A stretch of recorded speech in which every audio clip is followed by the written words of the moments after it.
Hello, strategy gamers, and welcome back to this current campaign in Conflict of Nations, where I'm playing as Germany and focusing on armor, while not building tanks, and preferably not building any planes either. So this will be, I am, right now as we are talking, I am going to begin my very first as far as this campaign goes, my very first attack on another player. My very first starting a war. I've been in several wars. I have not actually started any of them. Even the one that technically I declared war first, it was defensive. I have been on my back foot the whole time. This will be my first actual initiation of a war. And it is going to be against Serbia. I indicated that yesterday because of some suspicious and annoying actions Serbia was taking. One, they had an agent attempting to do damage in Leipzig, and they also sent a UAV around Leipzig. Now, an additional piece of information. When I noticed the UAV start to fly over, I sent a message to Serbia saying, hey, are you sure you want to do this?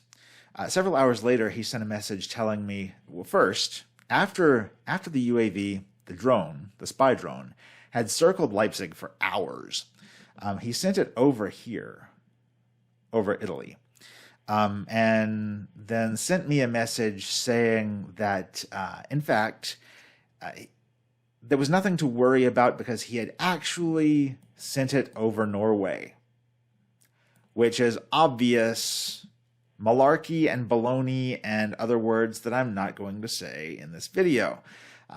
It circled Leipzig for hours, so that was a terrible lie. I do think he is reacting out of fear, and I'm going to get to that more in just a little bit. But I wanted to talk about probably one of the most important things to consider before I start this war, and that is that he is in a coalition with 4 other players.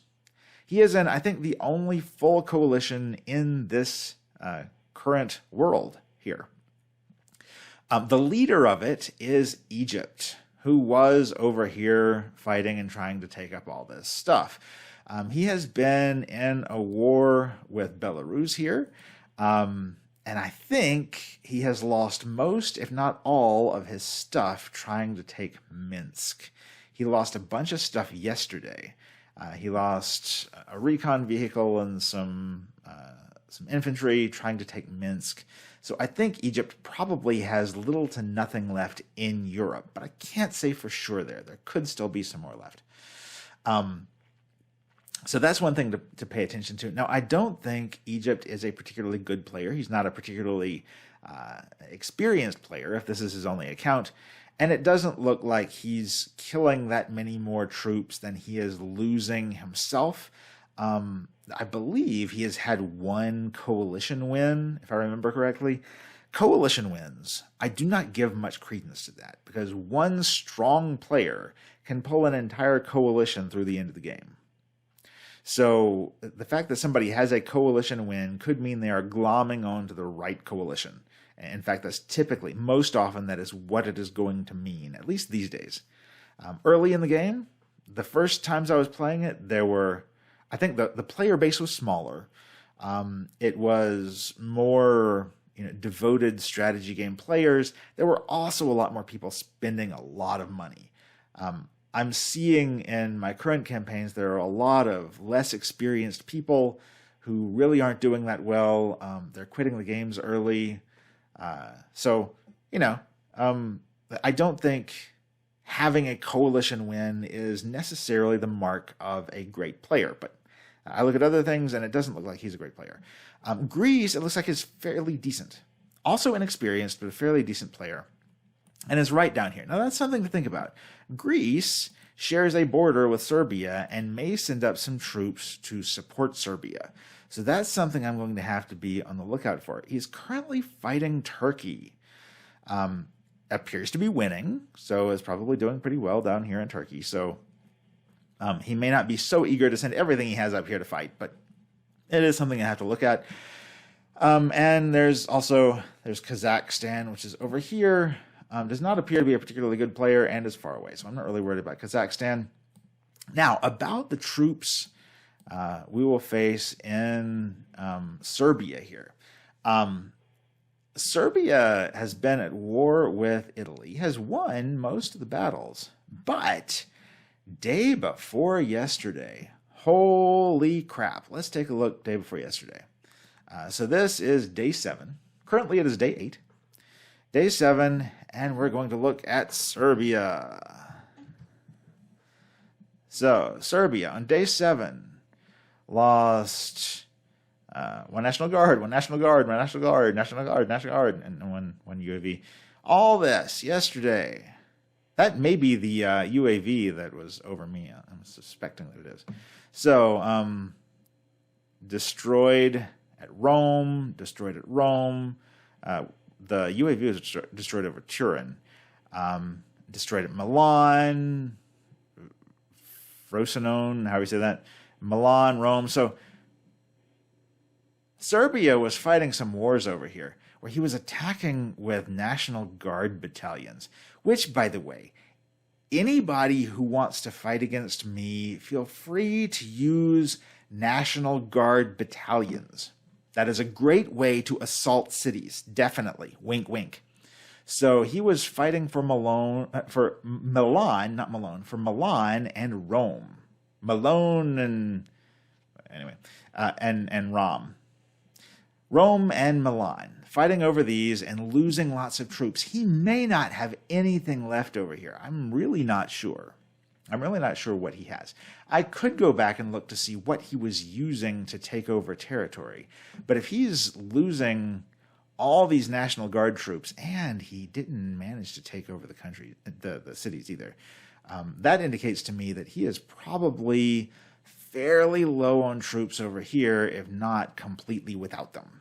So I may have to keep an eye out for troops coming across these mountains toward my cities. I think probably most of his troops are over here. That is also where I'm going to have to be concerned, most likely, about Greece sending troops up to support. So I have 2 main convoys to attack. This is a smaller one. It's going to be taking out these cities. I'm trying to decide if I want to take out northern Italy too yet, or if I just want to focus on this area, because I really doubt that he has much over here. But if he has anything, I would kind of like to stop it. So I'm not decided over whether I'm going to do that. But first, this smaller convoy, and by smaller, I mean 2 infantry and 2 tank killers. It's decent stats. If he has anything guarding these, if he has a few National Guard or something, should be able to take those out easily enough. And then this is my main force, and it's going to be going down. It's a pretty good force. It's going to be headed down. Now, nothing here is at full strength, or almost nothing, I will admit. But we still have a pretty good force to take down here. And I think we're going to be taking out all of his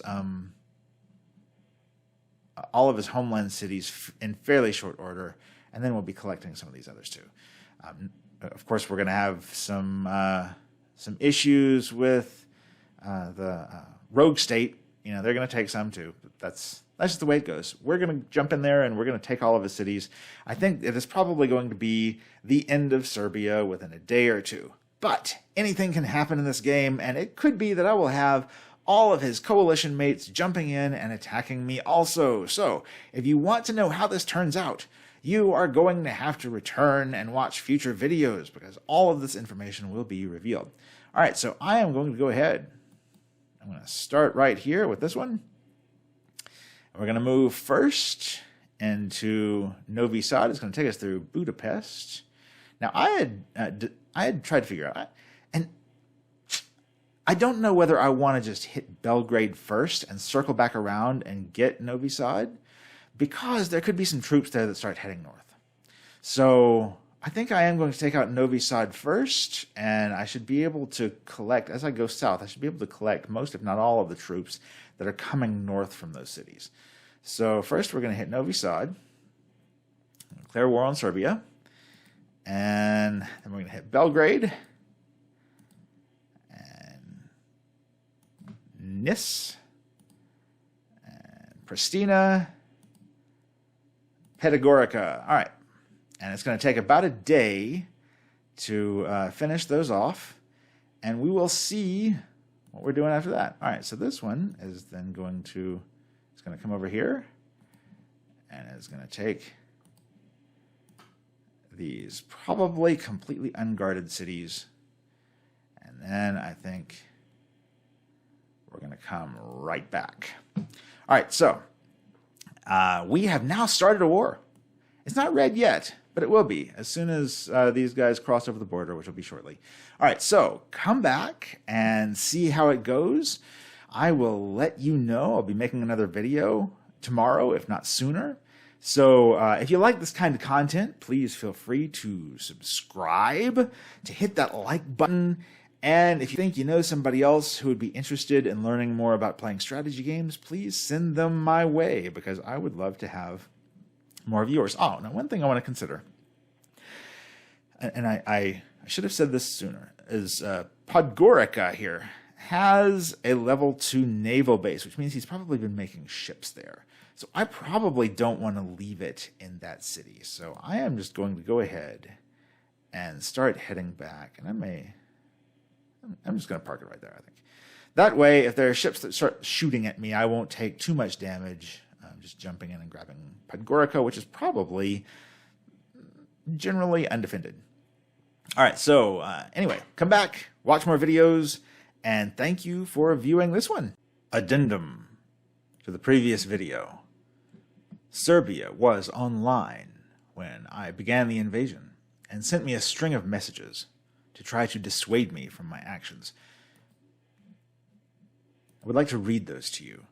First, he said, "You sure you want to have a war, bud?" Talking tough. Next, he said, "I have allies, and I will regret that." Now, he probably here meant you will regret that, but this could also be a typed Freudian slip. Maybe he's really telling the truth that he's going to regret his allies. And then next he gives a list of his allies, and I'm not going to read the entire list, but I would like to read at least a couple of names. I have Poland. The first he lists is Poland. Yes, the Poland that currently has, I believe, 7 provinces and no cities, and sits within my borders. The one that hung out its going out of business sign on the first day. So he tells me that he has Poland, and another one is, he's trying to say France. He's actually saying francs, the now defunct monetary unit of France before they went to the euros. This is France here, the country that's almost entirely under the control of England, except for the parts that are smoldering ruins controlled by the rogue state. Let's see. France does control London, however. But yeah, so I think England and France are kind of doing each other in, though it looks like England is probably getting the better deal. But yeah, he threatened me with having Poland attack me if I continue my attack. So as you can see, I was almost dissuaded, but the invasion continues. So come back tomorrow, and I will tell you how it's going. Thanks again.